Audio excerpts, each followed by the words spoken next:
I want to talk about cities and history. You could argue that history is essentially the history of urbanization, and that when we, as tourists, go to try to understand the past on vacations, we're just visiting the ruins of past processes of urbanization. But I think one could go further than that and say that history is the history of empires. Most history is the history of empires. And empires' nerve centers are cities. They are the nerve centers of any large polity. And we're drawn, without even being aware of it, to these past nerve centers. I was in Rome last week, overrun by Americans. You can tell by the amount of garbage in the street because American tourists have to eat all the time to sustain themselves as they confront in the ruins of ancient Rome their own future, if they but knew it. Paris is not much different, full of tourists, subconsciously contemplating the remnants of past imperial metropoles. And wherever you travel, you find them.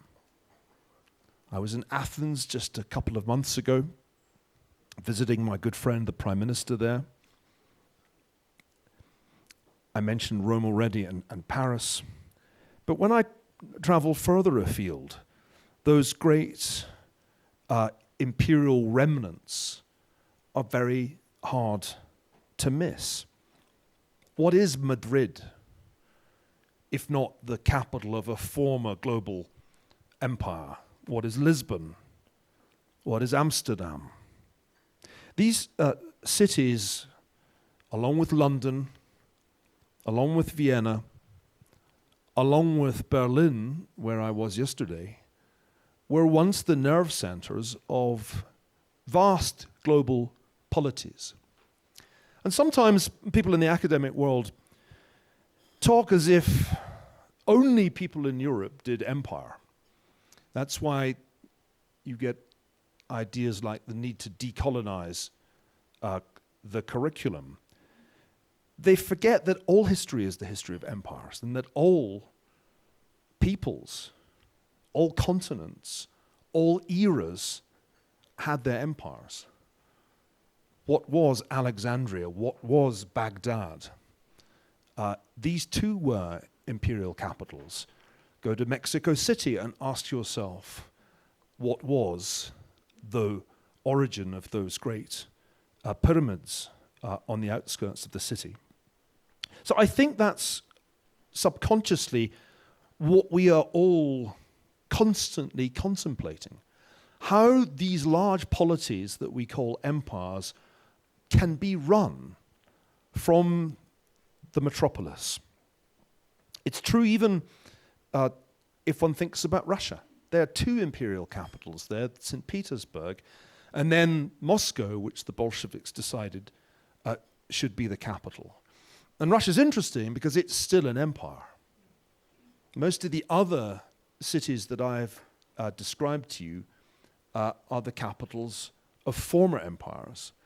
But Vladimir Putin thinks of himself as the heir to Peter the Great, and Moscow has become the capital of a Russian empire, a ghastly fascist empire that extends across the Eurasian landmass and makes war on its neighbors. China, of course, is a nation state officially, but in reality it's an empire, or what I called in a book, War of the World, an empire state. It's an empire that evolved into something purporting to be a nation state. And it has more than one capital. You can visit Nanjing, the Ming capital, and it's only in relative recent history that Peking or Beijing became the imperial capital. It's still an imperial capital. And although the Chinese official line, you'll hear this from the Chinese Communist Party, is that China never has invaded its neighbors and would never do such a thing as engage in such despicable activity, tell that to a Tibetan or to a Uyghur. And then there's Washington, D.C. And Washington, D.C. is also a live imperial capital. So I want to suggest to you first that as we look around the world, a lot of the places that we think of as tourist destinations are either live or dead imperial capitals. Who here has been to Venice? Raise your hand. Venice is the ultimate reductio ad absurdum, a city as museum, a city that barely has any function other than to bear the weight of tourists. But it was once an imperial capital, an empire that extended right across the Adriatic. I once had an epiphany flying into New York City. I remember explaining this to a very eminent New York lawyer who didn't like it at all. I said, you know, as I was flying into Manhattan, it was a beautifully clear day, and I looked down on Manhattan, and I thought, what does that remind me of? And then I realized it reminded me vividly of Venice. And I said to him, you realize one day this great, vibrant financial center will just be a tourist destination like Venice. Because sooner or later, the economic logic will no longer hold. Venice once seemed a vibrant imperial metropolis. Today, it's a tourist destination and nothing much else. You cannot have a conference about cities and not mention the name of Geoffrey West. Could you put your hand up if you have heard the name of Geoffrey West? Great, that gives a lot of you some reading to do. The book is Scale. Geoffrey West's a good friend of mine. He's a physicist. I like hanging out with physicists. They're generally smarter than historians. And in Scale, which is the book I encouraged him to write. Geoffrey had never thought of writing a book. He does papers. And I said, you really should write this as a book because it's an amazing talk. And the talk is really about the scale of everything. And the theory is that everything can be understood as a network, and almost all problems in life, biological life and human life, are essentially about network scaling. And the key insight of Geoffrey's work is that cities have a peculiar property because they're organically evolving networks. Most cities weren't planned from scratch. Most cities evolved organically. And these networks have the property of increasing returns to scale. It's a very important idea. If cities had the property of diminishing returns, they'd all be about the size of Klosters. But because cities have increasing returns to scale, they get bigger and bigger and bigger. And Geoffrey's second key point is that everything has increasing returns to scale in the urban context, the good, the bad, and the ugly. So it's very good to have really large cities if you want to have high levels of creativity and innovation, because you bring together talent, you put it in close proximity, and the probabilities are just greater that Lennon will meet McCartney. The problem is you have an equally high probability that the Shelby brothers will take over the economy of the city, that organized crime has increasing returns to scale too. So does infectious disease. We had a good reminder of that just recently. It wasn't accidental that the most disastrous impact of COVID-19 in the United States was in New York City, which had by far the highest excess mortality of the entire pandemic, whereas Montana, where I immediately went as soon as I realized the pandemic was beginning, had almost no disruption to the life of its very few and scattered inhabitants. So the central problem of history is this. There are increasing returns to scale. Urbanization therefore makes sense if you want to be creative and innovative and exercise power over large tracts of land that are dedicated to agriculture, to feeding people. But the bigger the city gets, the bigger the problems get too. And the essential problem of urban government is, how do you stop the pathological aspects overriding the creative ones? That's really what all urban government is about. And it's difficult. One thing that I'm not sure about, and Geoffrey West doesn't tell us, at least I don't think it's in the book, is whether cities have a lifespan. Geoffrey's observation about natural networks is that small things have short lifespans, hard luck on the mayfly or the dormouse, and large things have long lifespans. But it's not clear if the same logic applies to cities. In fact, it almost certainly doesn't. So the question of why cities die is a little hard to resolve. We know they do. They go from being imperial metropoles to being museums, but how does that exactly work? This is a question to which I can't give you a definitive answer, but I'll have a few thoughts. Is there a natural process of entropy? Was San Francisco just doomed to go from being the fabulously attractive place you see in the movie Bullitt with Steve McQueen, best car chase in any movie, to the utter shit show that the city has become, to use a technical term from social science? Was that a natural process? Or did San Francisco get murdered by ideologically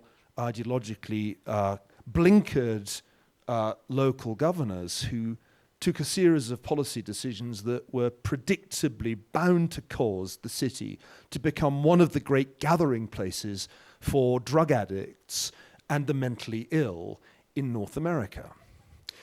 We, I think, need to have better answers to the question, what kills a city, so that that stops happening.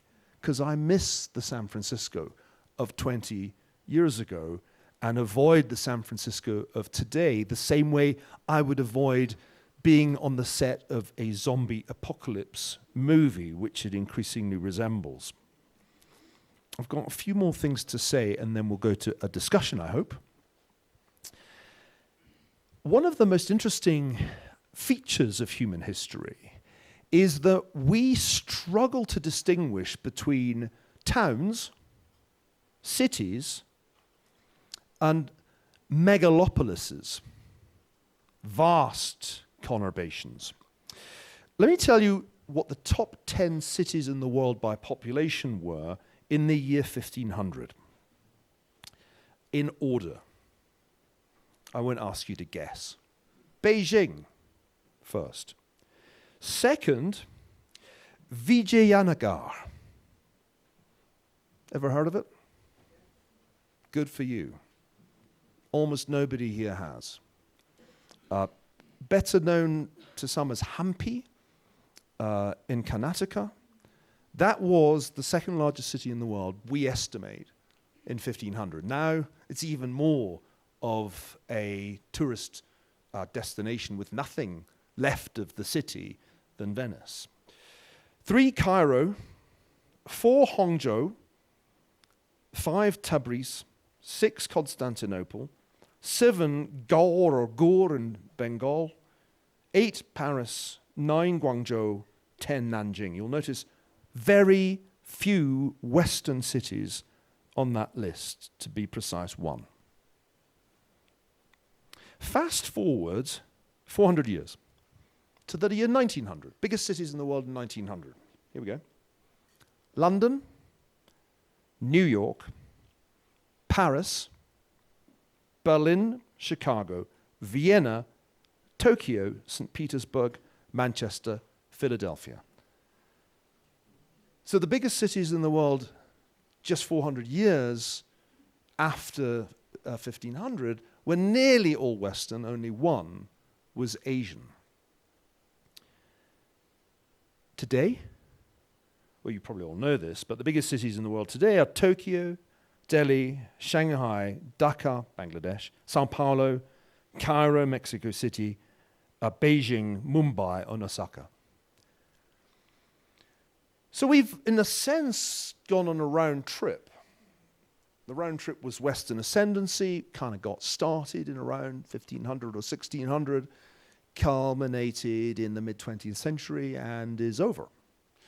This has been known as the Great Divergence. That was Ken Pomerantz's term for it. And I would call the last 40 or so years the Great Reconvergence. But there's another thing which is less obvious that I want to point out, and that is the size of these cities. So the biggest city in the world in 1500, a population of 672,000. That was Beijing. Biggest city in the world in 1900, 6.48 million.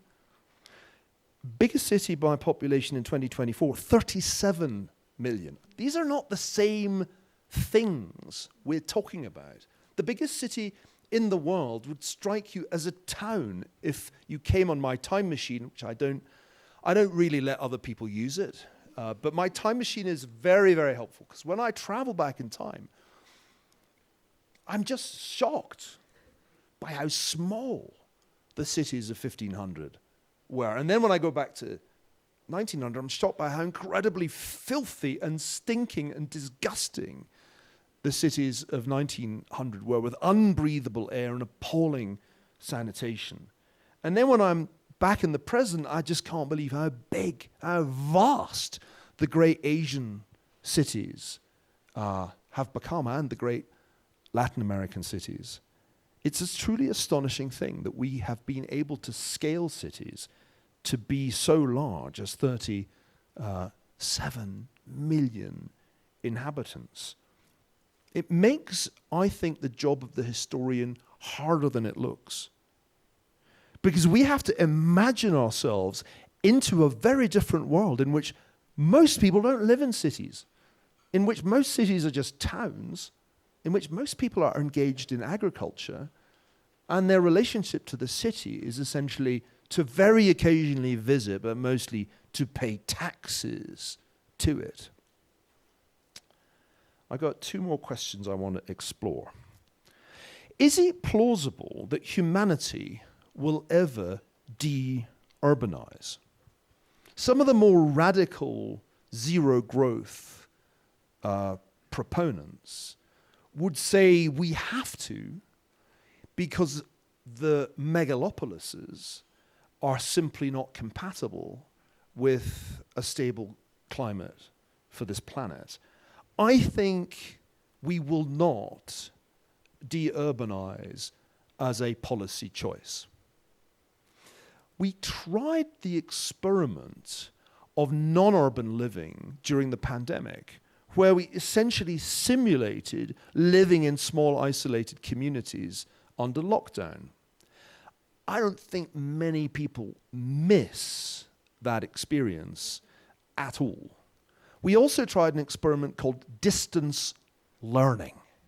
Now, I'm a fan of oxymorons, and this is one of my favorite ones, because distance learning is a perfect oxymoron. An entire generation lost about a year, maybe slightly more than a year of their education. In the US, in California, it was a year. And they're not going to get it back, because distance learning is an oxymoron. In the same way that working from home means golfing on a Wednesday. If you look at my good friend Nick Bloom's research on working from home, it's brilliantly revealing. One of the few lingering consequences of the pandemic is that quite substantial numbers of people are able to, quote, work from home. And then you look at the data on weekday golfing, and you realize that working from home is another kind of oxymoron, because they're not really working. So I don't think a great decentralization, a kind of willful splitting up of cities, is likely to happen as a kind of policy choice. However, there are ways in which we can de-urbanize that may happen to us not as a choice, but as an unintended consequence of our action. And this is the last thing I want to say. We don't spend enough time talking about peak humanity, but it's highly likely that the population of the world will peak in the 2060s. The demographers are realizing that we probably won't get to 10 billion because of the dramatic decline in total fertility rates almost everywhere in the world. And we forget how long ago this began. In the US, the TFR actually went below 2.1 in 1973. And the US population has grown since then because of immigration, not natural increase. And the same is true for the UK, for Italy. All of that happened in the 1970s. Interestingly, East Asian countries fell later below the total fertility or replacement rate. They fell in the 1980s, as recently as 1991 in China, but then they collapsed. So that have total fertility rates in places like Taiwan and South Korea below 1. So this has a very profound implication for our future as a species that most people, I don't think, have fully understood. By 2100, because it's only in Africa that this isn't true, around 2/5 of the world's population is likely to be African. Quote, if the world's fertility rate were the same as in the United States today, then the global population would fall from a peak of around 10 billion to less than 2 billion about 300 years later, over perhaps 10 generations. Dean Spears made that point in a piece for the New York Times last year. It is a profound insight. Most projections don't go beyond 2100 because that's when the UN population prospects stops. But if you just keep going into the 22nd and 23rd centuries, you discover that the world's population will fall back to 2 billion almost as rapidly as it rose from 2 billion. Our population as a species was 2 billion in 1926. What is really interesting is to realize that at some point in the 2100s, it could be back there. Because we're blowflies, really. Under the great gaze of eternity, we have gone through an astonishing population explosion, and we have lived through that. But we're not going to be around for the population collapse that our great-great-grandchildren will begin to witness, and that our contemporaries in countries like South Korea are already experiencing. And this, I think, conjures up one last image that I'd like you to ponder. I think the people of the 22nd and 23rd century will look around at the great megalopolises that we have built and marvel, rather in the same way that medieval peasants marveled at the ruins of the Roman Empire as their sheep and cattle grazed amid the ruins of the aqueducts. We are building vast, vast cities, these megalopolises, that will, in a much shorter time frame than most of us appreciate, be completely superfluous. They will lie empty. It will be a melancholy spectacle. Unless, of course, we all decide to have as many children as Elon Musk, in which case we'll have to keep building megalopolises. One last thought. Back in the 1960s, prophets of American urbanization thought there would be a megalopolis on the eastern seaboard of the United States. It was going to be called Bosnia-Wash, as it would extend uninterruptedly from Boston through New York to Washington. Well, I don't know when you last went on the Acela, but Bosnia-Wash doesn't exist. There are vast tracts of quite agreeable marshland as you pass from New York up towards Boston, kind of swamp territory where they built Yale and other liberal arts colleges. So not every megalopolis happens.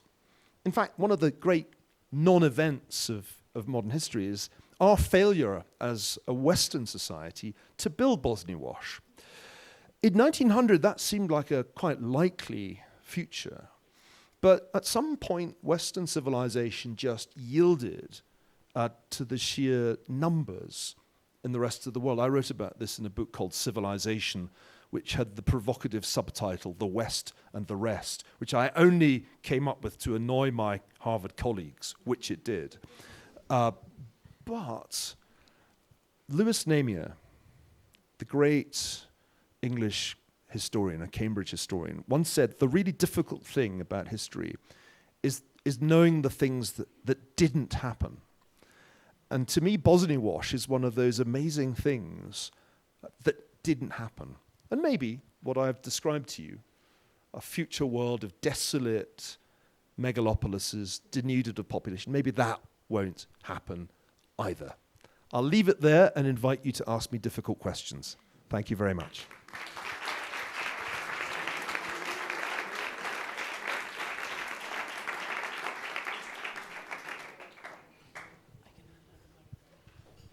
It's traditional to raise a hand if you have a question. There are other ways of getting my attention, but that's the traditional one. Yes, please. Well, very entertaining. Thanks a lot. Could you... Wasn't designed to be entertaining. Well, sorry, it was a positive side effect, you might say. Could you elaborate a bit on these increasing returns to scale? What are they, and will they always persist? Well, this is why it's worth reading the book Scale, because what Geoffrey tries to show is that by doing things in cities, you get much better returns on investment than you would if you did the same things in 100 villages. And I think he shows that quite conclusively. The way of doing this is to show that really big cities generate more innovations than medium-sized cities. And that's why New York is New York, and think of a random example. Cincinnati is Cincinnati, and we don't tend to go there nearly as much. So I think if you look at the book, because Geoffrey's a physicist, there's chart upon chart upon chart, showing that the biggest cities have the most innovation, the most science, they're most likely to produce all that good stuff. And the bigger they get, the more that happens. But the problem is they're also more likely to have organized crime or problems with infectious disease. And so Cincinnati is a place that you're less likely to fall victim. Chicago's way more dangerous than Cincinnati. So I think that's the central intuition. And I think it's quite clearly demonstrated in the book. And it seems to be true across time, which is why the rise of the West is associated with Western cities becoming the biggest cities in the world. The Industrial Revolution didn't happen for long in non-urban settings. Initially, the Industrial Revolution happens in places that are adjacent to coal. And not all of those were big cities. I mean, go to South Wales, go to Lanarkshire, not many big cities near the coal mines. But it doesn't take long for the industrial centres to have to become Manchester, Glasgow, Birmingham. And then when they go to the United States, once again, there are these hugely impressive returns to scale. They quickly turn Pittsburgh into an even bigger industrial centre than anything in Britain. So I think that's a very easily verifiable insight. And it explains a lot about human history. One thing I didn't mention, which is worth adding, is that there's a big difference between societies, nation states, which become the dominant political form in the 19th and 20th century, that are one very, very big city, and those that have multiple cities. So the problem of the one very big city is most obvious in France. And Tocqueville writes about this slightly prematurely because it wasn't as big a problem in the 18th century as it became in the 19th and 20th.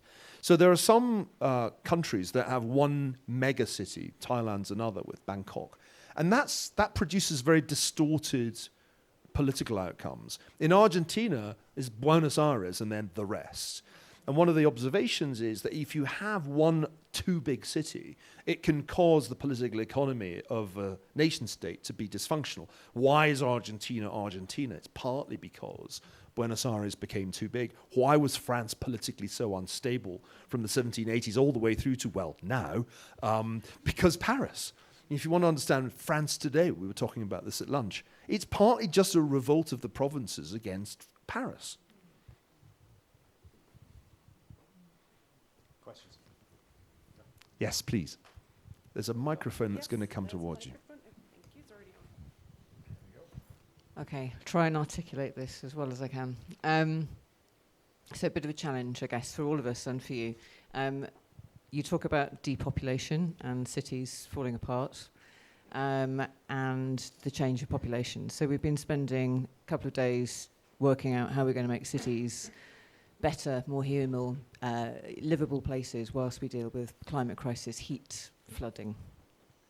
So that's all right then. We don't have to worry about it, right? Unfortunately, the timing is off. So what I would say is seeing the rise of populism and the narrative around that, 15-minute cities, low-traffic neighbourhoods, ULEZ, depopulation, and books written about, don't worry about it, we don't have to do anything because we're all going to sort of die out anyway, so we just have to wait for Mother Earth to sort of catch up. So it's a challenge for us and a challenge back, I guess, is do we need to carry on? Of course we do, but how do we navigate that populist narrative? No, that's the right question to ask, because although it's clear that peak humanity will probably be in about 40 years, in those 40 years, the final spurt of population growth almost certainly tips the climate into a still worse state than it is currently in. So the time frame for the Intergovernmental Panel on Climate Change's models was kind of a 50-year time frame. And that's the problem, that if we'd only started drastic reductions in fertility rates 50 years ago, would have been good. But we actually couldn't. Despite the efforts of population policy planners, they were quite unsuccessful in the sense that they failed ultimately to stop the population continuing to rocket from 2 to 3 to 4 to 5. I mean, we didn't succeed. You had national success, if you call it success, in China, but of course that turned out to have a sting in the tail. And that sting in the tail is that we have simultaneously the climate change problem and the aging society problem. And these are in some measure in collision with one another, because welfare states designed for relatively youthful populations in the mid-20th century very quickly get drawn into fiscal difficulty by aging populations. And the aging voters are very, very keen on voting, much more keen on voting than Generation Greta. And so they have disproportionate political power. And a lot of the things that are supposed to do something, at least to avert rising average temperatures, just alienate elderly voters. And so we are in this very bad transitional period between the population boom and the climate crisis. We won't get to relief on the demographic side until, at least globally, until the late part of the century. I think a lot of the discussion on these issues is confused because people don't understand that the population growth is basically Africa now. It's a bit of South Asia, but it's basically driven by Africa. Nearly all the population increase from now until 2100 is Africa. But Africa is also the worst affected by climate change. And so climate change is not like a pandemic or a war in which there's lots of excess mortality. Climate change is broadly mass migration.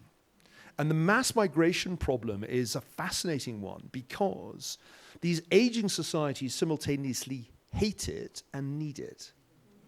And so the perfect illustration of this is people voting for Brexit, in large measure in the belief that immigration was at too high a level and that Brexit would somehow stop it.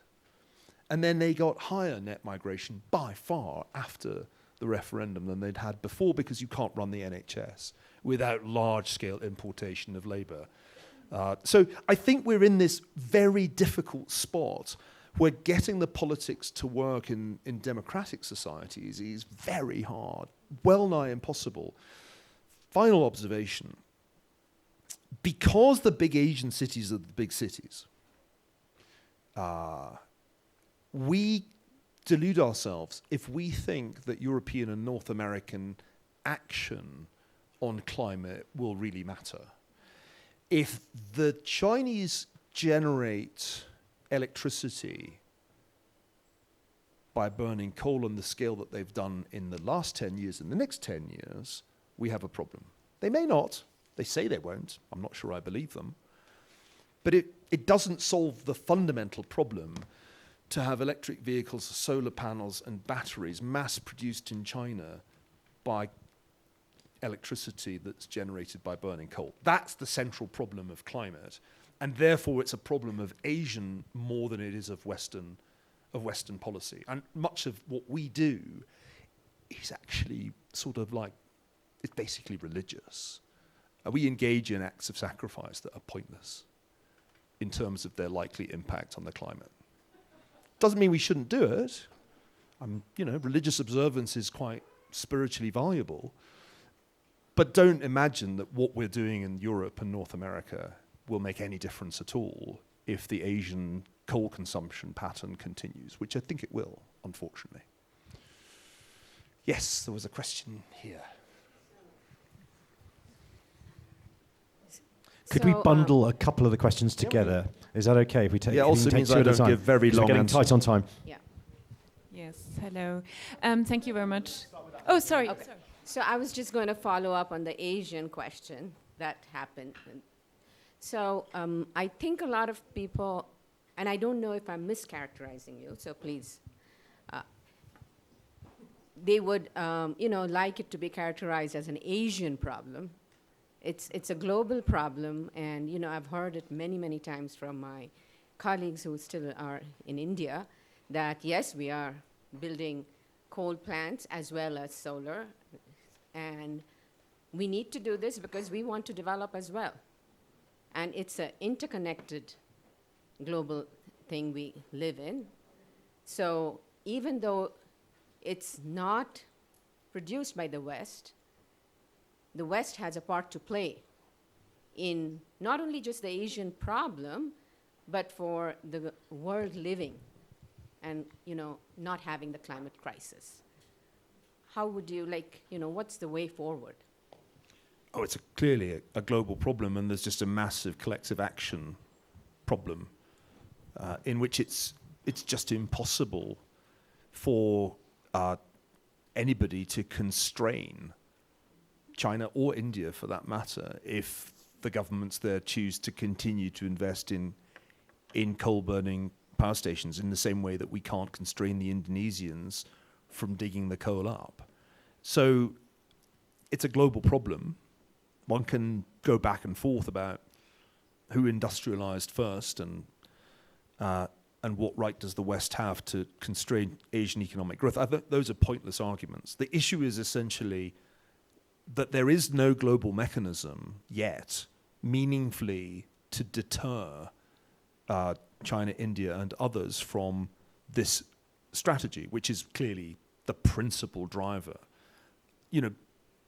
Bear in mind that China was responsible for about 2/3 to 3/4 of all the coal consumption, the increase in coal consumption since Greta Thunberg was born.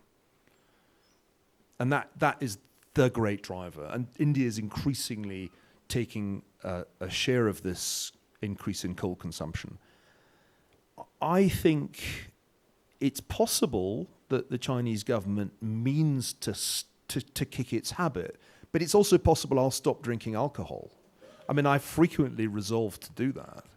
But there's always the airport departure lounge. And I sense a similar problem. But you're right to say that it's a global problem. It's a problem effectively of global governance, that there is no way beyond carbon border adjustment taxes to penalize economies that burn fossil fuels on a large scale. And that's coming. I mean, that's clearly coming in Europe. I think it will come in the United States in a somewhat different form.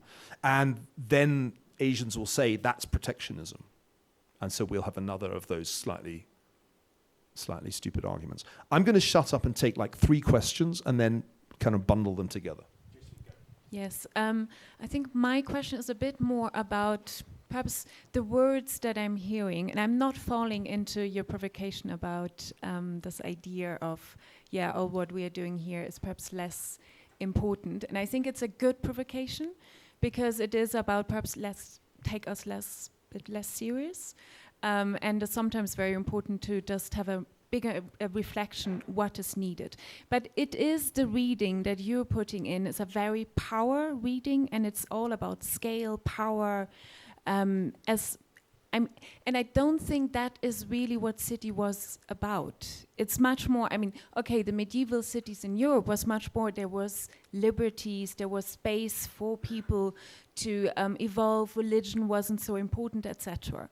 And the reading that you're putting with this like power, scale, mass, etc., aren't we missing something if we continue having this reading, especially if we want to change it, and especially if we're taking a bit more science? I mean, you have mentioned now one of the specialists in complexity science, but complexity is not about the scale; it's about where the levers, which deep down, if you touch them, something will happen. Unexpected or perhaps expected, but it's not about the addition of scale and more and more. Good question. My question is a bit of a follow-up on the last 2. And that is, if you were to look at the trends that you were talking about, and you could wave a magic wand, what kind of leadership skills would you send where in order to deal with the challenges that we're facing? Because I do think, to your point, there is a certain, and naturally from a historic point of view, there is a certain kind of leadership and a very sort of aggressive and sort of zero-sum game, or human nature, as we sometimes call it. You can argue about whether human nature is natural, approach to that philosophy. Are there other leadership skills that you could see sending that would solve some of these problems? Another good question. And a final one. Yes. Yeah, maybe short question on, we're talking about the biggest cities in the world in like 1500, 1900, and right now, like switching from Asia to Europe and then back to Asia. And we also talked about empires. And the thing is, like, from like trend perspective, we have the same urbanization processes in Asia, which was in Europe in the past. But Europe had this big difference of imperialism exporting also surplus populations to other countries. I mean, that's why lots of immigrants from Germany are in the US, or also why we had social Darwinism in Germany of saying like we need to conquer basically living space in the East. Like this kind of stuff doesn't make sense in the current context of like declining populations or something, but like in that time, the assumption in Europe was that all of our populations will just continue linear to grow, and we kind of need to manage that by conquering and exporting populations. And like the Asian cities right now do not have the same lever of saying like, let's not our cities to grow, but we just like bring our people somewhere else, right? So that's why you have rapidly growing cities, because imperialism is not in the same case right now. So I don't know what exactly the question is. It's more like a comment maybe. What do you think about that? Should I try to answer these 3 questions and tie them together in some way? I don't think that it's possible to study history without studying power. And I don't think that it would be a very successful exercise if one tried. Even Braudel, the great French historian of the Annales, who was essentially concerned with economic and social and cultural change, could not escape the domain of power, because even at the sort of most local level, power is exercised.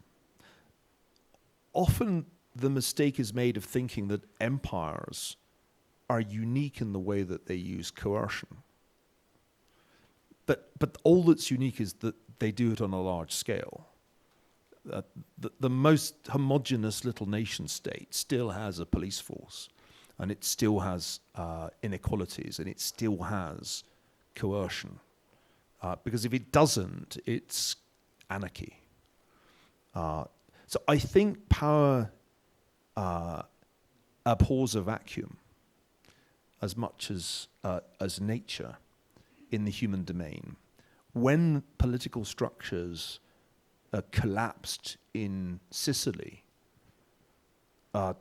mafia, the non-written criminal political structure simply took over, which was very baffling to Allied troops when they turned up in Sicily late in World War II, because they couldn't quite figure out how the place was run, as the formal structures of power had collapsed. But that's my reaction to your question, part one of your question.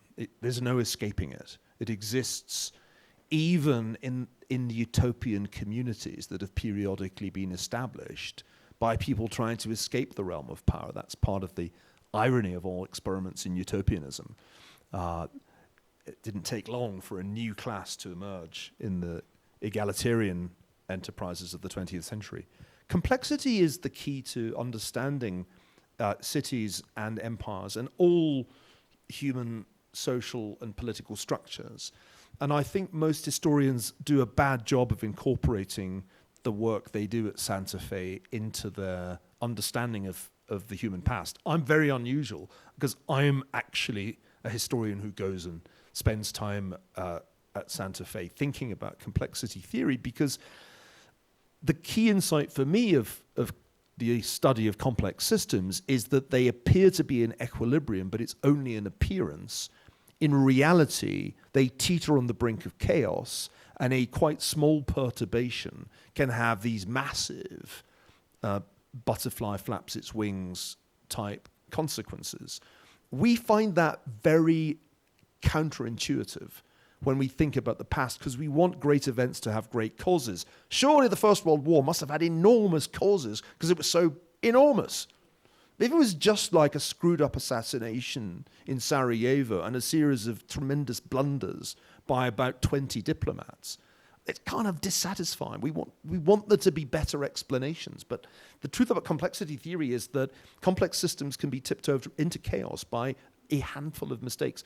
The book Doom is about this. Cheerful title, I know. But the point of Doom is that disasters, which we falsely distinguish into natural and man-made, are in fact just man-made. They're only man-made disasters. Whether it's a famine or a pandemic, it all depends how the political system copes. And in the case of COVID, most political systems coped really badly with it, and only a handful coped well. So that's, for me, complexity.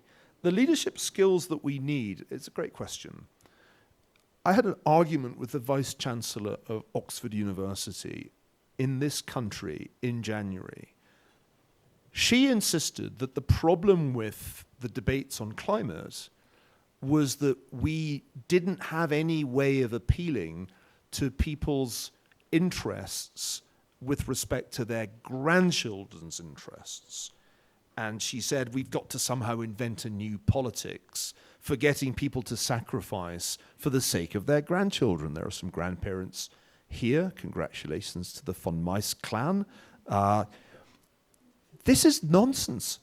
Every major military effort that I'm aware of was sold to the soldiers on the ground that they were fighting for the interests of their grandchildren. My grandfathers did not get a great deal out of fighting in World War I and World War II.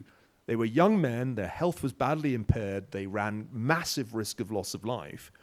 Why did they do it? Because they were told that they had to fight for freedom or civilization for the sake of their grandchildren, for posterity. So we have a long and well-established tradition of arguing for sacrifice by one generation for the sake of future generations.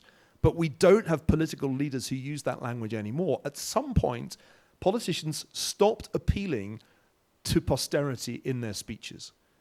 Look at Churchill's speeches, full of it.